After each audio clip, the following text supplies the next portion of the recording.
Class 9th के student देखिए, आप लोग यहाँ पे ध्यान दीजिए। नियम नंबर 8 तक आप लोगों को पढ़ाया जा चुका था और अब आपका है नियम नंबर 9। यानी ऊपर दिया है, जब कोई singular countable noun, singular countable noun का मतलब होता है एक वचन गणनीय संज्ञा, एक वचन गणनीय संज्ञा में पहली बार आए तो उसके पहले ए या एन का प्रयोग करते हैं। सिंगुलर भी रहे और गणनीय भी रहे, काउंटेबल। अंडरस्टैंड? तो यानी कि देखिए दिया है सी इज ए गर्ल, तो गर्ल क्या है? एक वचन है और ये काउंटेबल नाउन है, तो इसके पहले ए का प्रयोग किया गया है। अगला है there is an owl, owl मतलब उल्लू, एक वचन है और काउंटेबल है, उसके पहले एन का प्रयोग किया गया है। यहाँ पे एन का प्रयोग क्यों किया गया है यादव? काउंटेबल नाउन है, लेकिन इसके आगे इसके एक और रीजन है। क्यों?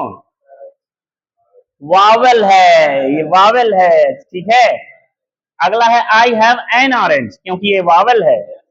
अगला है Lucknow is a capital town, ठीक है। तो यहाँ पे देखिए ये कॉन्सोनेंट है, इसलिए यहाँ पे ए का प्रयोग हुआ है। इसका अर्थ ये होता है बच्चों, जब कोई काउंटेबल नाउन रहे और वो सिंगुलर रहे, अगर वावेल है तो एन का प्रयोग, अगर वावेल नहीं है तो ए का प्रयोग करते हैं। अब चलते हैं नियम नंबर 10 पे। नियम नंबर 10 क्या कहता है? नाउन कॉम्प्लीमेंट, कॉम्प्लीमेंट यानी संज्ञा पूरक के साथ एक के लिए ए एन का प्रयोग करते हैं। जैसे देखिए यह नाउन है और ये कॉम्प्लीमेंट, कॉम्प्लीमेंट एक होता है पूरक, क्या होता है? पूरक, यानी वाक्य को एक कंप्लीट सेंस देता है। अंडरस्टैंड? यहाँ पे है he is a good student, he is a student यानी ए है, ही इज ए गुड यानी वह एक अच्छा है, क्या है? स्टूडेंट है। यहाँ पे आकर के ये नाउन कॉम्प्लीमेंट का काम किया, ये यानी वह एक अच्छा स्टूडेंट है, वह अच्छा स्टूडेंट है, वह एक अच्छा स्टूडेंट है। इससे क्या होता है कि आपका पूरा कंप्लीट सेंस बन जाता है, कंप्लीट वाक्य का निर्माण हो जाता है। अगला you are a good friend, यानी तुम एक अच्छे दोस्त हो, तुम अच्छे दोस्त हो नहीं, तुम एक अच्छे दोस्त हो। ये हम पूरे पुरजोर के साथ कहते हैं ना कि तुम मेरे एक अच्छे दोस्त हो। अगला है she is an expert driver, driver वह एक विशेषज्ञ चालक है। एक्सपर्ट का मतलब उसमें निपुण होना, निपुण, ठीक है। She is an expert driver, वह एक निपुण चालक है, सी है वो, इज एन, ठीक है ना। तो ड्राइवर यानी ए के बाद एक्सपर्ट के बाद एक ड्राइवर का भी रूप दे दिया गया है, नाउन कॉम्प्लीमेंट के रूप में प्रयोग किया गया है। जैसे कि अभी तक यहाँ पर देखिए सी इज एन एक्सपर्ट, आप एक निपुण हैं, एक्सपर्ट हैं, किस चीज में एक्सपर्ट है? तो यहाँ पे एक पेशा है ड्राइवर, ड्राइवर में, ड्राइविंग में, ठीक है। अगला है mister Sharma is a learned teacher, mister Sharma यानी श्री शर्मा एक विद्वान अध्यापक हैं, क्या है? विद्वान अध्यापक हैं। अंडरस्टैंड? अगला नियम नंबर 11 देखिए, यदि किसी सेंटेंस में एक से अधिक नाउन्स या एडजेक्टिव्स किसी एक व्यक्ति या वस्तु का बोध कराएं तो ए और एन का प्रयोग पहले आने वाले के पहले ही किया जाता है, और यदि एक से अधिक नाउन्स या एडजेक्टिव भिन्न भिन्न व्यक्तियों का, वस्तुओं का के बारे में बताएं तो यह ए एन एम का प्रयोग प्रत्येक बार किया जा सकता है। जैसे कि देखिए आई हैव ए ब्लैक, मेरे पास एक काला और एक सफेद शर्ट है ना। अब मान लीजिए यहाँ पे एक नाउन है, ठीक है, ये एडजेक्टिव है ब्लैक और एक शर्ट है व्हाइट, यानी एक ही नाउन है और दो एडजेक्टिव आए हैं, एक व्हाइट वर्ड एडजेक्टिव है और एक ब्लैक वर्ड एडजेक्टिव है।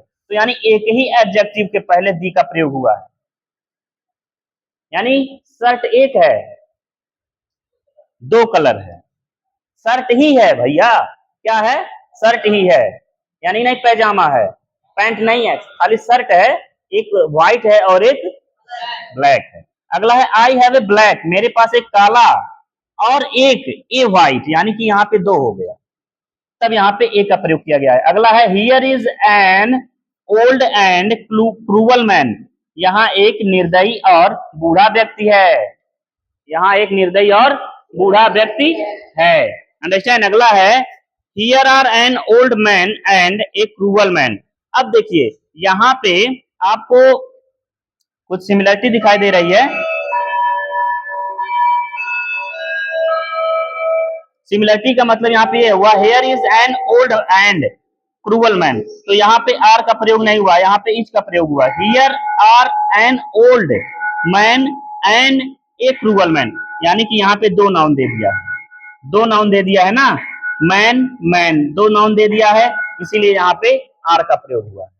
अब अगला देखिए क्या कह रहा है, नियम नंबर अगला है, आप देख सकते हैं, जब किसी सेंटेंस में एडजेक्टिव के पहले सो आता है तो एन, ए या एन का प्रयोग एडजेक्टिव व नाउन के बीच में किया जाता है। जैसे I have never met so cruel a man, यानी मैं इतने निर्दयी व्यक्ति से पहले कभी नहीं मिला, मैं इतने निर्दयी व्यक्ति से पहले कभी नहीं मिला। नॉट ए का प्रयोग, ठीक है, यहाँ सो का प्रयोग हुआ है किसके पहले, देखिए अगला है it was so beautiful A garden, यानी यह कितना सुंदर बगीचा था। अंडरस्टैंड। यहाँ सो का मतलब इसलिए नहीं होता है, सो का मतलब होता है अतः। तो बच्चों आज का क्लास यहीं तक, बाकी कल अगला हम रिकवर करेंगे। तब तक के लिए best of luck, thank you very much. अगर समझ में नहीं आया है तो आप क्वेश्चन कर सकते हैं, कल फिर पूछ सकते हैं, आज भी पूछ सकते हैं, ठीक है, थैंक यू।